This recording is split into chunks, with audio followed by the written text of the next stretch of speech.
Mesdames, Messieurs, bienvenue dans votre émission Univers de Femmes, une émission qui fait la promotion de la femme, mais aussi de sa pensée. Aujourd'hui, nous parlons d'un sujet qui touche la société congolaise. On se pose une question, c'est quoi le rôle d'une femme pasteur, mais aussi d'une femme prophétesse pour la nation comme la République démocratique du Congo? Et pour en parler, je ne suis pas seule sur ce plateau, j'ai des servantes des dieux que vous allez découvrir tout au long de cette émission. Mesdames, Messieurs, bienvenue à tous et à chacun. Madame Annie Bofa, pasteur, bienvenue sur les antennes de Canal Numérique Télévision. Merci. Maman Rose Boukassa, Toyambio, na Canal Numérique Télévision. Merci beaucoup. Oui, la première question, je la pose à vous, Madame Rose Boukassa. C'est quoi le rôle d'une femme prophétesse ou pasteur dans une église? L'émission est bilingue. Voilà. Ok, merci beaucoup. Je salue d'abord tous ceux qui me suivent à ce moment. Bon, quand on a une question, on a le rôle de la maman prophétesse dans la nation congolaise. Vraiment, musala oyo ya ba prophète, les musala oyo bandi lelo teza musala kala. Et dans la nation na biso oyo za niboka na biso, to ebi ke na mboka nyonso ba prophète bazalaka. Na cité ya nipa. Donc aza na rôle na yepe oyo aza ko jouer. Ce qui nzambe sepela ki ke ba prophète bazalaka ta ba nation, ayeba ki ke za très utile. Eza très utile parce que prophète aza na pona ko annoncer peuple makambo ekoki koya makambo eza koya po makambo ekokoya ou bien soit aviser bango na danger moko boye eza liboso donc ya pesaka prophète apesaka masolo oyo eza koya azoloba makambo eza koya donc na mboka na biso ti a préciser olobi ke dans notre pays maman Mira na mboka na biso nous avons besoin ya kozala na ba prophète et plus précisément l'autre la prophétesse. C'est très important parce que moi si aebi pasi et kota kaye na niveau ni. Alors tant nous avons pesi yo donc on a la prophétesse pour la nation na yo. Il faut on me mango pe malam donc il y a un rôle monene c'est très important ngana zo senga kuna nzamba tinda de ba prophétesse et délai penza. Siko to prophétesse ngo bakoma ndenge nini? Est-ce que za muntu alali aloti ndoto nezo kokisama bakoma prophétesse ndenge nini? Merci beaucoup maman journaliste. Kokoma prophétesse bakoma kamote me babota ma déjà za prophétesse. Parce que nzambe déjà a tiaka déjà prédestination na kati apesaka mutu mission mutu abotami mais mutu ye mokonde akomona comme na tamo bo akomi yango mais banda botama ki banda za mama na nzamba ba déjà kozala prophétesse siko tango mutu akobotama abandi kotambola na parcours na ye ya vie chrétienne na ye nde akomona likabo wana akofungwama pe akomi yango siko soki akomi yango rôle de l'église ezalaka ko encadrer batule bazoya na Seigneur. C'est pourquoi prophétesse on a besoin d'encadrement. Mais ce n'est pas que ceux qui dit qu'on enseigne yo là quand on peut enseigner qu'est-ce que comme prophétesse pena comme ngo et comme lokola au sala ngo pele msuna mbeba. Mais malam baza qu'on bazo former yo, bazo tangisa yo oyebi prophétesse azanani pe yo ki ngo katina yo ke obotama ne loko wana. C'est quoi différence ezanini entre prophétesse, pasteur, na visionnaire? Différence. Est-ce que mutumo akoza pasteur, yemokwana za visionnaire, yemokwana za prophétesse? Ça peut arriver dans la banine surtout là. Moi journaliste là maintenant tu nous amènes à parler sur les 5 ministères dans l'église parce que nous avons 5 ministères qui accompagnent l'église. Bon, dans ces ministères là, il y en a ceux qui ont la grâce, ils ont eu la grâce d'en avoir 2, tu as 2 ministères. Et ce n'est pas un problème. Mais différence entre pasteur et évangéliste ba monyo so baza ba ministre parce que ba ministre toza ba docteur toza ba pasteur toza ba évangéliste toza ba apôtre donc ba monyo so baza ba ministre na kolo c'est-à-dire ba monyo baza na ministère parce que prophétie il y a mutazo exercer don prophétique ezali na muto aza vraiment na ministère prophétique de yaza na ministère mobimba aza ko sakola na tina na likambo songolo paka neti lelo tozolobela pour la nation pour la nation alors mutu oyo aza pour la nation akoya na message ko ezali ya nation édifier nation. Maman Anina moni olobi loba moko wana tu peux ajouter ezali ke prophétesse soki aye koloba prophétie na ye akanaki yango te ke nazokende loba prophétie ezali ke nzambe nde atie maloba kati na ye emoniseli kati na ye parce que emoniseli wana ekoya po epanza te ekoya po ebongisa po édifier bana na nzambe ekoya po econsoler bana na nzambe mais ekoya jamais po ya kopanza mokili po ya kosala moko ya mabe tokoyeba ngo mpe ndenge nini tokoyeba ngo na baaccomplissement nango ya lobi lelo likambo ya nzambe atalisi nzambe alobi na ye soki nzambe atalisi te moto alobi yango na basentiment eza prophétie te wana ya baprophétie ya lokuta mais prophétie ya solo nzambe nde atiaka yango kati na motu atalisi motu ta likambo eza mpo na ekolo na nga ta likambo eza mpo na mboka na nga motu akokende koloba yango ezalaka te ke alengelaki yango mais ezalaka ke eyaki na lolenge nzambe atindaki yango ke prophétesse to prophète alobela mokili nawe mpe bokomona yango ekokokisama ekozamaka makambo eleka te eza makambo ezoya donc prophétie balobaka o ezoya o eleka te ça n'a pas de sens parole et comme la parole de connaissance voilà parole de connaissance de lobaka passé na présent mais prophétie présent ekolobela yo pour na futur pour essayer leki mama ta balobino lelo na pays na bino boyaki na bandoki na pays na bino boyaki na batusongolo batu wana bakwa yesu ko bongisa biso te na prophétie batu wana bakwa pona ko bebisa mais mutu penza soki aye koloba prophétie il faut loba makambo ekoya pe na suka nango il faut bomona nango ekokisama accomplissement nango il faut ezala mais dans nos églises en fait dans nos avenues, hein, au moins à l'avenue, il y a 4 églises, il y a 5 églises, bah prophètes, baza et belé la église, on a bah prophétesse aussi. Est-ce que bah on est surtout baza toujours bah envoyé de l'Éternel ou c'est la pauvreté? Ils se disent bon, je connais quand même la Bible, n'a créé moi les gabions nangai pour avoir les offrandes pour vivre. Maman Annie. Maman journaliste, merci pour la question nayo. Vraiment la sepeli la question ngoma kasi. Biso déjà tous a garanti. Parce que tu es prévenu par Jésus-Christ. Ce que nous avons à Matthieu, dans le chapitre 24, aujourd'hui verset 25, verset 4, verset 5. Il y a chose biso. Alors bien biso que na tango yango beaucoup de gens viendront à mon nom. Batuming bakoya na kombo na ngai Yesu. Oya koya kaka nga mosai na Nzambe. Ngai mosai na Nzambe. Bakoya na kombo na nga mingi.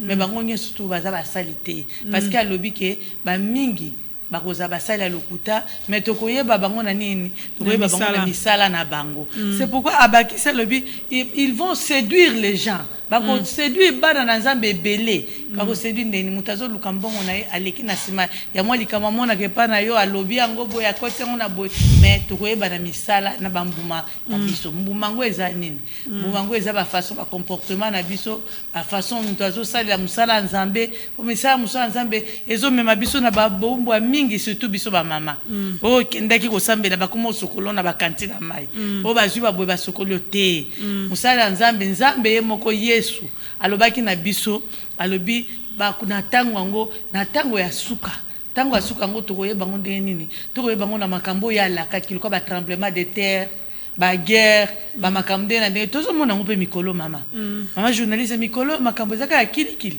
o ba guerre moninga bonga te moninga zwa te soka zwa sala ki bo nyonso to wana eza ko prévenir biso makambo yeso alobaki na tango ya suka c'est que tozo kende déjà na batango yango ya suka tozo mona ngo yango wana basali ya lokuta pe bakoya ebele basi bakomi pe ebele yango wana pono e babango kaka na misala na bango merci ko mama Annie na tango akala na Bible ezaki so likambo linge koma mona prophète moko aye koyebisa bato likambo ezo koma bo se comporter bo sala boy mais en République démocratique du Congo en tout cas nous avons beaucoup d'églises. Nous avons des pasteurs, nous avons des prophètes, nous avons des prophétesses, mais au moins les Cambouais, net guerre à est. Ils ont bitumba et tout. Ce sont des rebelles qui les font. Mais depuis guerre on peut banda. Atam nzamba peut-être un message moroté. Et pas prophétesse mon pour guerre ici là, bossala les Cambouais. Est-ce que ba prophète basé à solo na RDC ou ce sont des gens qui cherchent tellement de l'argent? Maman Annie. Maman journaliste. na motuna na yo ezali ke ba prophétesse ya solo bazali ba prophète pe ya solo bazali mais ba prophétesse ya lokuta pe bazali ebele ba prophète pe ya lokuta bazali ebele parce que Yesu yemo ka kebisa kibiso wana ki lokola azo pesa biso penza signe ya kokeba ke bo keba na tango ngo ba koye ebele na kombo nanga mama soki prophétie moko bibi na nzela ya prophète moko lokuta to bibi na nzela ya prophétesse moko lokuta to kozongo lokola ya solo mais to komona ngo kokokisa mate yango ngana lingaki na loba na lelo na kolobela batu nyusu bazonda biso na etando eke bayeba ke ba prophétie ya lokuta ekozala ebele foka kokeba koyeba misala pe kotala ba accomplissement nango pourquoi les autres na biso likamba guerre ya est likamba guerre Congo likamba est na kati ya Congo ba guerre eza ko ya l'air na l'air pona biso tozomona ba signe nzambe Yesu apesaki ba tremblement de terre uto yo kama ba volcan awa siko tokobi na makambo ba guerre eza kaka siko tozomona ke misala ya Yesu alobaki ekomonisa me kosalema na tango asuka mais loko ekolakisa biso ya solo ke makambo mingi eza mabe parce que séduction eko makasi bato akomi séduit koluka mbongo na ndenga mali ya mabe kosala nyonso na ndenga mabe bana basi bana mibali batomboki na ndenga mabe yango wana eloko ngana zaki na makoloba ebongo siko pasteur asolo toyebe ndenge nini pasteur asolo toko ebe na misala na ye tenge kaka bible lobi na makamba prophétesse soki azo sala musala nzambe na solo okoyeba na misala sala comportement na ye vis-à-vis na pays vis-à-vis na ndako na ye vis-à-vis na église na ye mutu roza tike leona za malamu na église na ndako na za mabete parce que mutu malamu abandaka malamu ne partout esika zo kende azaka na malamu wana mais zaite ke na ndako za malamu na église za mabe na église za malamu pozo mama bonza me na ndako za mabe te pasteur malamu bayebaka ye na misala na ye aza kosala musala ya papa ya pasteur ezanyema ya femme pasteur hein nangala na poser des questions oyo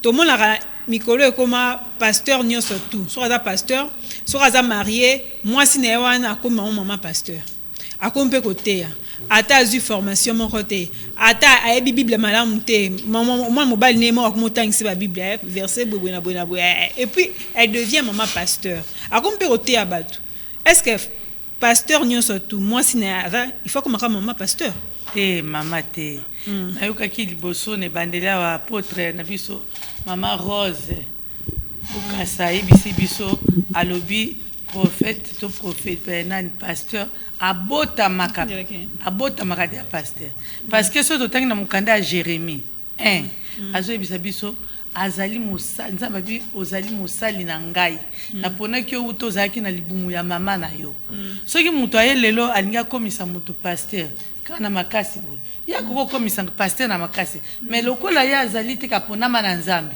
ausaka makamba kobeba oyo ezobebisa mokili ka yango wana mais zate ke mwasi ya pasteur nyonso tu aza pasteur te mobali pe ya pasteur nyonso tu aza pasteur te maman Rose, prenez un peu le micro, dites un mot par rapport à ça. Est-ce que toute femme qui est la femme d'un pasteur, définitivement, en fait, elle devient aussi pasteur? Quelque part, oui. Quelque part, oui, parce que tu sais, nous encadrons sur des couples pasteurs quoi. Un pasteur, son épouse est appelée à soutenir la mission de son mari. Oui. Il faut que la femme participe à l'œuvre de son mari. Mais ce n'est pas toutefois qu'obligatoirement elle doit devenir aussi pasteur, elle passe à la consécration, tout et tout, non. Mais seulement que c'est une épouse qui va beaucoup contribuer. Elle doit beaucoup contribuer dans le ministère de son mari. Parce qu'un mari travaille bien quand il est soutenu. Quand il n'est pas soutenu par sa femme, il ne va pas bien travailler. C'est pourquoi tu vois, au fur et à mesure, la femme accompagne son mari pasteur dans l'œuvre. Ça fait qu'elle reçoit aussi un peu, elle reçoit l'onction, tu vois. Et petit à petit, comme on sait, Dieu a fait grâce à tout le monde. Dieu a fait grâce à tout le monde de passer dans son œuvre. Alors la femme, peut-être, elle ne peut pas être pasteur, mais elle est évangéliste. Peut-être par ministère. Ou la femme, peut-être elle a un ministère, mais elle peut avoir un don très efficace en elle. Parce que nous avons 9 dons que Dieu, le Saint-Esprit nous donne. Donc la femme ne peut pas être zéro. Tu es chrétien, tu es né de nouveau, tu as reçu Christ, tu peux avoir des dons en toi. Et ces dons-là sera très manifeste quand tu vas commencer à accompagner ton mari dans l'œuvre. Et à ce moment-là, ça peut se manifester. On peut dire, ah, maman pasteur, elle est vraiment évangéliste parce qu'on remarque en elle, elle fait des actes que l'évangéliste pose. Maintenant, l'encadré va continuer à voir. Et après, ils vont confirmer le ministère dans la femme. Voilà. Ouais. J'avais posé aussi une question. Nous avons plusieurs églises ici à Kinshasa. Dans chaque avenue, vous allez retrouver 4, 5 églises. Il y a aussi des prophétesses, il y a des prophètes, il y a des pasteurs. Mais tous ces gens, est-ce que c'est seulement pour prêcher la bonne nouvelle ou c'est la pauvreté? À l'objet, non, je connais quand même la Bible, je crée mon quelque chose pour avoir de l'argent. Voilà. Tu sais, maman journaliste, dans notre pays, bien, tu as bien dit qu'il y a beaucoup d'églises. Nous avons aussi des prophètes, c'est vrai. Mais sache-le que nous avons besoin de ces prophètes-là. Nous avons vraiment besoin d'eux. Et il faut qu'ils fassent leur mission. Il y en a de ceux qui ont eu la grâce d'avoir la mission pour la nation. C'est très spécifique. Donc, elle a la mission pour la nation. Elle va venir avec un message pour la nation. Maman Rose, pour ne pas vous interrompre un peu, puisque vous parlez qu'ils ont la mission pour la nation, puisque nous parlons de prophétesse pour la nation. La mission pour la nation, mais en RDC, vous êtes sans ignorer qu'il y a des prophètes ou des prophétesses pour l'opposition. Il y a des prophétesses pour la majorité, des prophétesses pour le pouvoir et tout. Donc, Mouto, sa prophétie par rapport à quand Naye. Sur le que le président Félix Ndada président, a la prophétie. Non, tu vas rester. Tu vas faire encore un autre mandat. Même à Tanzamba, pour l'histoire, il a quelque chose. C'est la pauvreté. Bon, moi, je peux dire que c'est problème maintenant de patriotisme. Tu vois. Le ministre de Dieu, là, qui a les dons, qui a le ministère prophétique, il doit aimer aussi son pays. Donc, il doit aimer son pays. Donc, le patriotisme joue aussi le rôle. Il y a je te dis, ce n'est pas tout le monde qui passe à la télé. Moi, je connais une prophétesse, paix à son âme, elle est déjà décédée. Cette femme-là, elle venait de l'Est. Elle était venue avec un message pour le président Mobutu en 1992. Il avait donné son message à président Mobutu. Et moi, je vois l'accomplissement de ces messages-là. Elle avait dit des choses... Mobutu avait trouvé ça batanzambe balukaka mbongo avandisaka ye na ntele apesaka ye place akolala apesaka ye bambongo tout ça mais la femme là continue à insister parce que elle disait des choses que moi j'ai vu s'accomplir à la vie de Mobutu, du président Mobutu. Donc il y a des prophétesses qui donnent des vrais messages dans notre pays ici. Il n'y a pas des prophètes pour le pouvoir et les prophètes pour l'opposition. Mais c'est ça que nous remarquons. Nous les remarquons parce que nous les remarquons parce que le patriotisme manque. Les gens ne savent pas aimer leur pays. C'est pourquoi nous enseignons aux hommes de Dieu d'aimer les pays. Il y en a ceux qui disent que moi je ne ferai pas la politique. Oui, tu ne feras pas la politique, mais la politique va te regarder et la politique va te prendre. Politique et Rolando, tu es au Kango Kaka. Donc nous devons regarder notre patrie et aimer ça. Et puis après, donner les messages. Parce que Dieu ne peut pas donner les messages pour l'opposition ou bien pour le pouvoir. La Bible nous recommande de prier pour les pays, de prier aussi pour les autorités. Donc un homme de Dieu... il est appelé à prier aussi pour le président, à prier pour les autorités. Et quand un homme de Dieu prie pour le président, on dit que oh, Azamuto, il y a pouvoir. Non. Prophète a Bengami, a Sambe, la Kaya Kalava message pour Mouto Aza en tête. Même si Azane Mouto y a parti ou anati. Il y a un message. Parce que la Bible nous dit dans les livres des psaumes, dans le livre des psaumes 111, Bible lobby, heureux l'homme qui craint l'Éternel. Na 112 verset 1. Et la verset 5 balobi qui règle ses actions d'après la justice. Bien aimé, mutu oyo alingi nation na ye. Tango azui message ayeli mokonzi. Ce n'est pas qu'azali na mutasima ya pouvoir, non. Malheureusement que y a babongo ezo salema parce que ozaka wana. Mais normalement il faut mboka na biso prophète ba même ba message parce que ça ne va plus, les gens souffrent. Nous avons besoin il y a un message. Net na tangele des messages vrais. Net na tangele yo maman estawana sa kufa. Alobaka message ya président Mobutu pa alobaka message ya pays.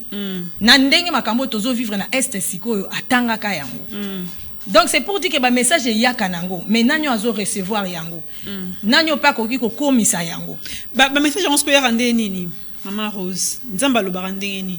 Oyo kana matoi pe duzo kindenga zoloba to lali o mona tindoto nzamba lo barande nini. Nzambe alobaka d'une manière ou d'une autre. Parce que muto azali prophète na ministère na ye. Ce n'est pas kaka alala alota landoto non. Ayo kango katina e. Ayo kango katina e ba pesier message parce que au moins ndengo vanda kozo kanisa ke bon lobina keni na télé na salle émission na ngana la tarouche. Eza ba penser na yo. Maintenant l'esprit de Dieu entre dans tes pensées, commence à t'inspirer parce que moi na nzambe aviva kana Saint-Esprit. Moi na nzamba vivant na Saint-Esprit c'est la teke na ke sambe no ba Saint-Esprit yaka non to vivra na inde to va na yo abiso to za Saint-Esprit na kati yo pe j'espère osana. Donc to vivra na Saint-Esprit et tant on a se concentrer na prier par exemple Saint-Esprit ko inspirer. Tant on peut na se concentrer na vandi bo Saint-Esprit ko sanga je voulais te dire quelque chose. Na okimba mo kati na ke na lina yo kanzana. Na zwi calme nanga na banjo kanzana. Yebisa mokonza mboka boye pona mboka boye pona mboka parce que mboka na biso eza na kati ya yiki eza na kati ya passe. Président azana besoin assez que même na présidence kuna basa la penza structure moko ya basali na nzambe ba bazo sambela il y a la maison civile du chef de l'État ils a constitué na basali na nzambe. Oui, la maison civile c'est bien. Basali na nzambe faut bazala ba bondela rapona mboka pe bayaka na ba message. Parce que Nzamba lobaka, même s'il y a des faux prophètes aujourd'hui, mais nous ne pouvons pas nier l'œuvre de Saint-Esprit côté prophétie. Parce que les œuvres de Saint-Esprit, donc il y en aura des faux et des vrais. Des vrais aussi. Donc on nie, il y a vrai parce que Bamsou va rejeter catégoriquement la prophétie. Au moins la lobby que la prophétie et comment il faut naroyoka sous-souter. C'est fini, heureusement marche. Bon, maman Rose, oui. On a toujours dit qu'une femme sage bâtit sa maison. Maison, on voit l'église, on voit la nation, on voit son environnement, on voit sa société. Donc, ça englobe en fait tout, la maison. Et dans la prophétie, au lieu que la prophétie puisse construire, la prophétie maintenant divise des familles. Bovandala maman na yo et tout, prophète moi, prophétesse moi, ou prophète moi, et ce que maman abino azandoki. L'attitude de la personne qui reçoit ces messages, il faut les aller. Akoma kandala maman nae, toi linga kaka, maman ani. Bon, merci maman journaliste. Na question na yo wana nga na koloba boyeke. Moto oyo ka prophétie wana. D'ailleurs prophétie tango ebimaka na yo moko moto bazo prophétiser. Okoyoka na katno ke likambo parce que il faut monter à discernement. Discernement ezali loka munene nzamba pesa kata moto aiba ko discerner likambo yo eza malamu na kati ba prophétie il faut esprit à discernement ezala makasi pour muta ko comprendre que loko yo eza le côté loko za mabe tango tolobaki likambo Matthieu 24 na verset na biso 5 tolobaki ke Yesu alobi ba ko séduire ba tu ebele donc ba to mingi likola ko zanga ko eba Yesu na nzela solo bazo za la séduire. Et Matthieu mingi et comment il y a le kuta pour nani et séduit kaka mokili mais na réalité eza vérité te yango ko sa kama kasi ya kolinga Yesu na solo voilà solo on a l'obité on a kana interrompre un homme qui a posé question aux ana maman na yo une prophétesse te dit que ta mère est sorcière attitude na yo a monto ba pesi message wana. Il faut puisque la femme doit construire. Nous parlons de la femme. La femme doit construire. Ce que maman n'a pas zandoki. Si yo maman, monte aux yeux prophétie wana. Attitude ne faut pas ndengeni et pas maman na yo abota wana. Maman journaliste. Tango nazoloba na lobi boye que moto oya asa kolinga koyoka prophétie ya bongo ya liboso na photo ba na ba famille pe na biblia ali meso linga ta banguna na biso soki mama na ngai lelo azandoki na ngai c'est que za banguna na ngai alors soki bible lobi ke to linga ta banguna na biso eloko liboso ko sani ko batela likambo wana na sens ni ko bomba kindoki na ete mende ko batela yi parce que soki olobi na lelo ndoki lobi a qui kokufa ton attention et que la réalité za ki yendo ki te to lobani. Mais na mokuse ezala ya solo, ezala pe ya lokuta parce qu'il y a des vraies prophéties, il y a des fausses prophéties ici. Alors na nyoso to lobi pe biloko wana. Na mokuse ko sa ndeni, il faut yo bonde la lisusu mingi. Pe obonde la mingi pona ye. Parce que ceux qui obonde pona ye, Nzambe aza capable ya kulungula likabowana. Mais poto botama na ba famille nyonso tout na Congo na Afrique, na monde entier. Ba sorcier bazanga na ba famille. Lelo mona koko na problème ko bakaka mama na nga moko sorcier. O sorcier poni po alinga ko ma pasteur, po alinga ko ma mutu, po alinga ko ma boy nani. Nyonso tout ba ko akile ba sorcier, mais ceux qui to boyi batuana na kati ya société, to boya bango na maloba te, to boya bango na ba le sambo na biso, na ba prière na biso ndeko ko écarter loko wana. Ceux qui po na ngai attitude na nga na ko tika ne kan ndenge to zala ki mena banda ndeko bonde la mingi po na ye Nzambe a changé. Madame Rose, est-ce que vous appuyez le point de vue de madame? Oui, normalement l'église eza ko kabola ba famille te. Batunde ba comprendre amabe. Ah, kaboli. L'église batunde ba comprendre amabe. Omoni mutu Bible lobi na biso l'homme prudent voit les mal de loin et il se cache. Tu vois, un homme de Dieu a vu que tes problèmes, source nango, c'est ta mère. Ta mère, elle est sorcière. Elle te dit. Maintenant, c'est à toi maintenant de poser la question à l'homme de Dieu. Qu'est-ce qu'il faut que je fasse? C'est que l'homme de Dieu a l'homme de Dieu est sur la tindela emoto. Faut tindela emoto. L'homme de Dieu n'est sur le babongote. L'homme de Dieu n'est sur le babongote. Parce que tu vas la babongote. Mutu maman qui nanda kwa le. Soit zaro boko la maman ou abengani nanda. Donc il osa prudent. Ok, ndé ba pe si yo likambo la pose à la prudent au se cacher. C'est-à-dire on dit qu'on zo ba distance na makamu susu. Les mso zai ko fungole ba secret na yo, on dit ko bomba. Jo mso so sepeli so lobi maman na zweli onda. Njo kande on dit ko se cacher pour asalo mabete. Donc siko bato ba bazwa ka prophétie ndé ba kendaka ko traiter ngo mabe. Nazala na pour les prophétesses. Prophétesse ayebisi yo source ya mbeba na yo po ya moniango. Tant que vous que nazomona na futur, nazomona boy maman na bino asali boy. Yo ke ne maman ko benga na maman to ke ba mo kabola famille te. Ozomona batunde ba recevoir un message mabe bazozela encadrement te aki apelisi moto na famille. Il faut tant ba pesi message ya bongo et sengi mena na yo ozala na ozo attitude moko ozala prudent na maman na wana oaza sorcière. Maman Rose, la sorcellerie c'est un esprit au fait, hein? Na moi maman na o la tsote ka lingiote ozaka na bolu vers yo. Et toi aussi bon, on les a message moi atindela kinga. Donc na moi yo pe o lingara maman non mais na butu quand tu pries, ce n'est pas interdit tindele moto ezik ça misala na ya mabe. Ce n'est pas interdit aussi la maman Bible, Rose. Oui, la Bible nous dit tous un ennemi moko eza Satan. Et dans Ephésiens ba ibisi biso ba ennemi na biso ba cité bango ba cité pe ba autorité. Alors maman za parmi rang wana ya ba autorité. Mutu wana za na autorité mo bo likolo na yo. Siko aza sorcière yenda combataka yo. C'est ça ennemi na yo. Siko na moyo ko telemele boete. Aza vrai ennemi dans le sang mon Ephésiens nga lobela ba ennemi o yo na nzoto to ko kabangote. Il faut maintenant appeler Jésus ayana kati na yo. Tant ozotinda moto ozoziki sande misala na ye. Oziki c'est été moi aussi c'est que esprit na wana sorcellerie.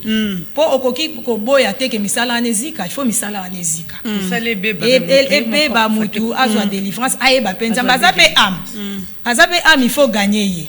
De temps en temps ozote ya ye, ozobonde la pe pone na buto, beti na buto na moyo te ye. Ah, ezandenge. Tant que pasteur il faut besoin soin ya ba fidèle nyonso. En tant que pasteur voilà. Église, la fidèle baza ebele. Église eza lokola poubelle. Mutu malamu akoya, mutu mabe akoya. Mutu pe mususu ya malamu ayaki na église. Soki akutana likama mabe makasi akoyipe ko beba. Yesus ko lekaninga yelaki. Mais mutu mususu ayaki mabe makasi maye tellement akutani na bonzambe, akutani na façon pasteur aza ko petre ye, façon aza ko teaye, façon aza ko consoler ye parce que prophétie a solo yaka po epanzate. Prophétie a solo yaka po sangisa. Non construire. Et pas sangisa ka epanzarate. Oyo eza ko panza na ba prophétie lokuta, onde na zozongi a l'air nyonso tuli kama Matthieu 24. La séduction des oyaka, si mama loba, si mama kaboni. Mais siko ba prophétie on se to landeli pe bien, hein maman. na l'église est belle. En fait, l'église tout ça, on fait des statistiques, on va remarquer qu'il y a plus de femmes que les hommes dans les églises. Et puis basi balingi prophétie. Soit que l'église en tout cas va passer prophétie à moyen de stabilité. Il faut la rendre prophétie. Maman m'a dit un message à ebisinga maman parce qu'elle a annoncé que émission au batbatna un message na ba WhatsApp pour na poser bino. Maman m'a posé question lobby yeso kalali na ndoto hein. Bandoto na nyo surtout ya lota ekokisamaka. Mais depuis qu'elle est vivante en fait, ndazo vivre boy. Ba prophétie nyo surtout ba pesa kae atamoko ekokisamate. Mais o emora lotaka ekokisamaka. C'est qu'il y a la prophétesse sa vie na ye. Maman ani. Siko nga problème ko lobezali boyi. Ko lota bandoto oui, na mukanda Joël ba bisibisuni. Ba lobi temps ekokoma ba mikolo ba ko lota bandoto. Bana mike ba ko sanene. Ba ko sakola. Problème même si akapo mukolo atika ekolota ndoto to asakulite. Problème ezama kaske prophétie o aye kokisa makate c'est que akuta na prophète ya lokuta. O prophétie o esengele ya solo suka na ngoma ma journaliste il faut kokisama. So to kena mukanda bakuka lobi nga sans prophétie nga sans na telemi na poste na ngai. Bakuka D verset na ngope verset D. Alobi na telemi na poste na nga na zozela nga tie kokisama. Mukola moni ke kokisama lobi za prophétie ya solo. Aussi au côté l'église ngo aussi oume la place wana.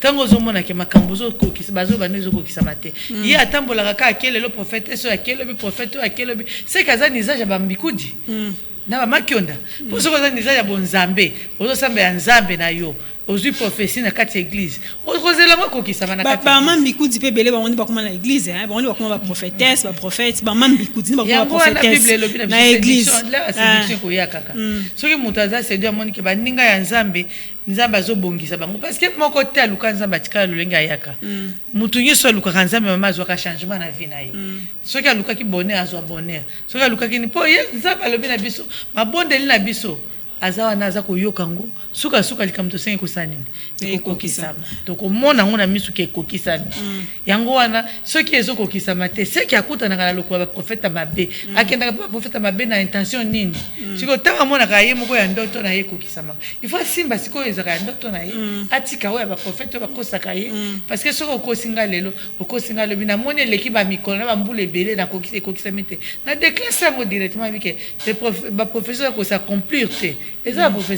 Maman Rose, la meilleure prophétie, c'est la Bible. Vous approuvez? La meilleure prophétie, c'est la Bible. Oui.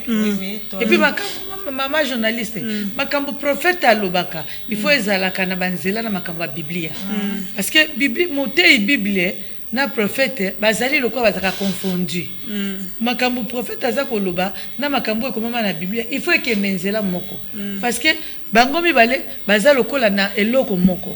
Mon prophète ce qu'a pesé aux prophéties là mususu yaki boye ozaki no mondima sikana kati ya église wana le recours ka prophétie wana et beti wana motema ngana zaki na ngana mtu andima kateme na yoki likamala binanga na ndimi yango ondimi yango na nule wana ko kisamite ondimi yango po nini ondimi yango po o sentir que na kati ngali kambo eyaka to likambo ezaka to na mona nzana ngali kambo ekomaka oyebi ke mutu alobelinga lokola sa yoka basango na ngai mais ayoka nesango na yote mais parce que ezali banzambe pe na lingina lo ba mama prophète mama journaliste okoko penga batu 100 prophétesse to prophète bengi batu 100 boya kapona lo bia bino prophétie est-ce que professeur nzamba bomba ngona panye kapo ezela kayona batu 100 na yo oyaki na ngona ba poche non po oyebisa ngo batu professeur za don ya nzambe oyeza ke lera zo pesa na yo muto zo zwango po pesa mutu oyebite na mutu wana pa zo bateke na kozwa prophétie moko ko ute pa mama journaliste oyeba ngote ezali kabo ya nzambe apesi po atalisa yo pa kebisa yo pe po a consoler yo. Dans prophétie eza et sarabiso o eza koya et non o eleka o eleka les paroles de connaissance maman de la parole de connaissance ce qui au côté tango yango parole de connaissance ce qui si tout so likambo esi eleka bakoko ebiso lelo le to lobi likambo mama na yo ndoki asi aloka kati siko doki ozolo baranga lelo ezo sa malelo asi aloka ki oki komona ngai endoki siko ngai moko amoni angola msu na vive le msu pe na vive ata singi moko kindoki ya mama na ngai te mais yo yeko lobara ngai lelo kindoki ya mama na ngai lokola lelo le msu pe a son âme mama si akufa na yi yo yeko lobala za kindoki poto arranger et bon que vision ba visionnaire wana les andengeni eza différent la prophétie maman Rose visionnaire eza mutu oyo akumbi vision des katozo quand des babenga visionnaire, c'est la personne qui a la vision. Il y a une personne qui a eu la vision d'annoncer telle chose. Par exemple, tu as la vision de réconcilier des couples. Et Dieu te donne des enseignements pour ça. Tu commences à réunir des gens et tu partages ce que Dieu te donne. En ce moment-là, on va t'appeler visionnaire parce que tu as une vision à donner. Et maintenant, tant que tu as la œuvre, akoki siko na ministère kozala pasteur na katina ndo moni siko balobi pasteur visionnaire parce que il est pasteur, il est aussi visionnaire de la vision oyo bozotambola nango. Lorsque le président de la RDC Félix Antoine Tshisekedi Tshilombo a eu le pouvoir, prière et salamaki, une prière pour la nation et ça mène à stade ba prophète bazaki belé ba pasteur ba tondaki belé. Mais est-ce qu'après cette prière, puisque nous parlons de la nation, est-ce qu'après cette prière, vous les serviteurs de Dieu, vous les servantes de Dieu, vous voyez qu'il y a un changement? Prière wana, est-ce que ça l'inini pona lelo nambokao? Prière wana ba consacrer ki mboka. C'est pourquoi tu vois, j'avais même dit que la présidence va organiser et ça nango déjà. Est-ce que bazo considérer ngo? Parce que nous regardons dans le livre des Juges, dans chapitre 4, il y a une prophétesse qu'on appelait Déborah. Déborah zalaki juge. Azalaki place azali ko vanda pona ko pesa ba jugement na bana Israël. Alors tangu mokonzi amonaki ke na mboka na ye, il y avait des problèmes. Akendaki ko consulter Déborah. Ake ko yebisa Déborah ke mboka ça ne va pas parce que Jabin akangi biso ba souffrir ba nebele. Tout ça source na bango ezali po ani po batambola imadi. Biso pe na Congo to yebi par ba prophétie ndeni ba konzi biso kala pe batambola ki mabe batekaki mboka. Alors Nzambe pe a utilisé qui Déborah na temps na epé bon les batambol ma benza ba rejeter bango ba souffrir ale Nzamba bandi a telemisi la période ba juge a telemisa qui Déborah azo juger ba tout selon parole de Dieu et mokonzi akenda ki ko trouver Déborah a solo et Déborah zo ki message a bengisi mokonzi alobi ke Nzamba pesi biso apesi biso mokonzi wana na maboko tokokanga na maboko mokonzi vraiment alobi tenga na okenga mokote. Sikoto kendika na yope prophétesse opesi lisakwe. Et c'était fait Sisera akangama ki bana Israël bazwa ki malgré ba arme azala ki nango. Donc biso na mboka na biso esengeli tozala to yoka kape ba prophète ango d'abord et puis deuxièmement na lina bakisa ke prophète wana o azoya pour les nations akozala d'abord patriote. Aza muto yo alingi mboka na ye azoya pona pouvoir na opposition te mazoya na message pona pays bosala boye po lobby likambo ezwa koya et puis tant que président réunisaki ba sa na nzambo bandai na question wana réunisaki ba nyonso prière na stade biso so toyebi ke na psaume 33:12 et lobby errer la nation dont l'Éternel est Dieu. Ça fait partie aussi du discours il y a président de la République. Biso siko na nation na biso, chaque personne na coin na ye a glorifié Nzambe. Tant tozolo ba ke changement de mentalité, ça doit commencer par là aussi. Batu ba bengami ba changer, batu bazo changer te. Mutu avandi na poste ne a obebisa. Mazo zela nini na président de la République. Et président de la République place azali wana pe a négliger ba sa na Nzambe te. Parce que torozala heureux kaka soki tozo ko appartenir na Nzambe. Tout ça la ndenge Déborah sala ki pona mboka na Déborah tambola ki liboso le quoi prophétesse pe ba longa ki na bitumba na Sisera koyaki. Voilà, nous sommes presque arrivés à la fin de cette émission, Madame Rose, puisque c'est vous qui avez les micros. Moi, si moi un message à lobby que hier avec une fiancée hein mais un prophète moi abissé qui fiancé on a zomba la vie na oteboya a boya banda boya les lois qui déjà sur 42 ans à tendre déjà vers la ménopause. Aboye ka fiancé na ba bisi ke fiancé non wana fiancé non mais soit comme na ba 42 ans azo tendre vers la ménopause a habité sur quoi ça est-ce que la prophétie malam to lokuta Madame Rose. Mais en tout cas sœur wana na ko yebisa ye peut-être azaki prudente parce que muto yo aye na kati ya Seigneur il faut ailler bana Nzambe avec prudence te yo ki message vous pas dad wa benga ba dad ok dad à lobby maintenant tu veux qu'elle fasse quoi prudence que il y a un point à koloba que il faut asenga discernement il y a esprit donc il faut avoir le discernement parce que bon revenons pas en arrière. Rien ne prouve que mobile n'a pas acquis réellement yayo. Pour les lots, bamsou ba yépété l'axi que on appelle msazaki yayo te bolinga peut-être mobile n'a pas souffrir. On ne peut pas condamner directement que profession des acquis à faux. Ce qui est là est que prophétie tombe au pesa yo. Zala na discernement dans le pays yo moko. Bo sambela ka te ke dadi nda mona nyonso yo mona lote. Yo pe il faut aux en discernement des esprits. On comprendre que message ba pesingeza nini. Et puis tant yo zo boya mobali wana eza na ba raison moko valable. O ezo lakisa ke il ne peut pas être ton mari na futur. Il faut d'ailleurs fungoler là betala na mona ki boy na moni boy yango zo lakisa kaza mobile na ote.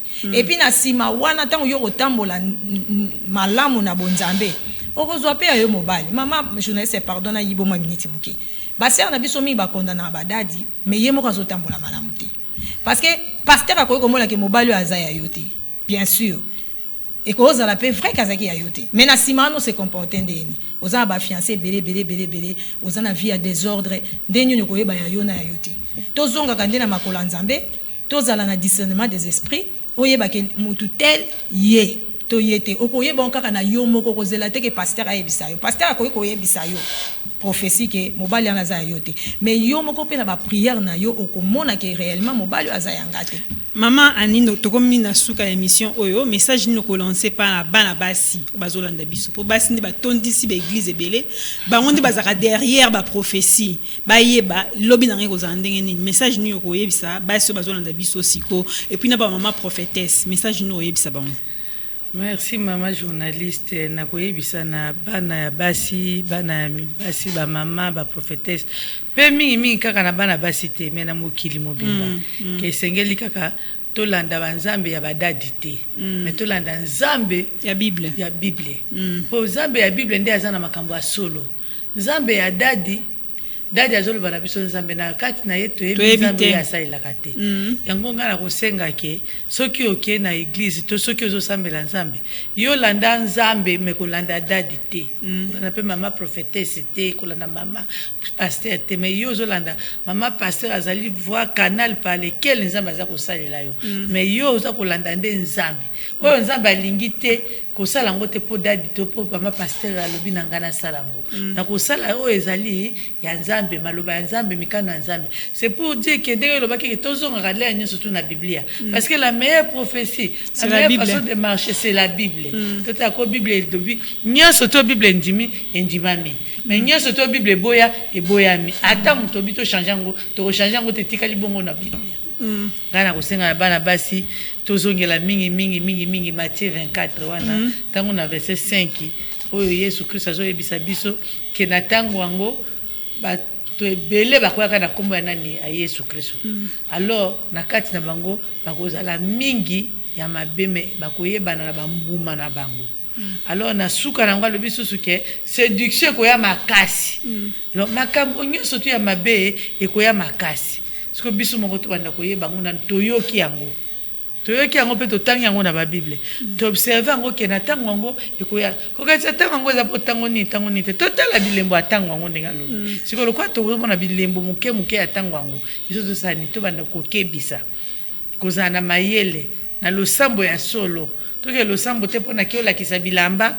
pona ke olakisa mbongo pona ke landa dadi pona ke landa mama ya mama pe ba bien kadi merci maman Rose Bukassa, nous sommes presque arrivés à la fin de cette émission Univers de femmes. Un message que vous pouvez lancer aux femmes prophétesses pour la nation congolaise. Voilà. Oui, moi j'aime beaucoup encadrer des femmes. J'aime parler avec des femmes, j'aime aussi écouter des femmes qui peuvent avoir des messages. Donc, nakole bisa ba prophétesse tozonga na Bible. En tout cas, ba sakolignon so tozonga na Bible. Parce que Bible est la prophétie par excellence. Donc tozonga na Bible, to vanda na Bible. Et puis tant que tu as un message pour la nation, surtout le prophète, parce que le prophète, nous sommes pour les nations. Le prophète, tu as pour la nation. Il y a une prophétie, il y a une lingua mboka. Il y a un moment où il y a l'accès, il y a la Bible, il y a une prophétie, il y a yebisa ki aza na Bible te. Parce que muto aza na kati ya Bible faut tonga nation na ye. Donc ba mama prophétesse bozonga na losambo bosa ba mabondele belé molimo na nzambe nde lo bakati na bino mais ya satana te. Côté basi nazote ya ba sœur okendaka na l'église olinga kaka consultation ba yebisanga mambo ko ya mais na ko yebiso consultation munene c'est la parole de Dieu. Zonga nanu na Bible yekola nanu nzambango yeba ye nanu nzamba biko tambola bondumba te yozo tambola bondumba nzamba biko yiba mobali ngani te ndongo vandia na deuxième ozaka mobali bato mi benga deuxième bureau mais ozozela libala yeko ya ndengeni nyoso neza bakalti tango yoza ba makango eza bakali loboko nzambe esimbo ndengeni yango moni basi to fanda nanu pe nanu sérieuse na kati ya parole de Dieu to la nanu prophétie munene ya Bible lobi na biso nini lobi na biso ke okobala lokola la ki okobala yeba ko okobala donc tozonga na Bible na prophétie munene sima tozela ba prophétesse ba pesa biso ba message po na mboka na kosukisa koloba boy na mboka na biso to kangama na nzambe na pesa ki Psaume 112 wana verset 1 pe Psaume 112 verset 5 to kangama na nzambe po to mona solution na mboka na biso toza na guerre eza na est aussi la te ba message pe zali po na guerre wana mais est-ce que tozo kangama na nzambe ngo ndenge sengeli to tambola malamu te. Président de la République a besoin il y a ba prière na biso ba prophétesse boza wana bo prier ba message soke ye e yamba na maison civile ba yamba yango eza très nécessaire mais seulement to vanda na kati ya justice ya nzambe to vanda na parole de Dieu to tambola droit en ce moment la nzamba osali la biso to tika ko prédire le mal pour na mboka la biso po mama journaliste pardon tika na lobana ba prophète so bazoloba balobaka mabete makamsu pe ya malamu eza pona mboka de to luka ke mboka la biso toza un espoir que lobi osimba toza kana désespoir te. Voilà mesdames messieurs, vous avez suivi les réactions de servantes des dieux qui sont sur ce plateau des canaux numériques télévision. Et bien moi je dis la meilleure prophétie c'est la Bible. On doit rester dans la Bible pour construire la République démocratique du Congo, pour soutenir les actions du chef de l'État Félix Antoine Tshisekedi Tshilombo. C'est par ici que nous bouclons cette émission Univers des femmes. Merci à vous de nous avoir suivis. On se retrouve très prochainement avec le même plaisir. Merci.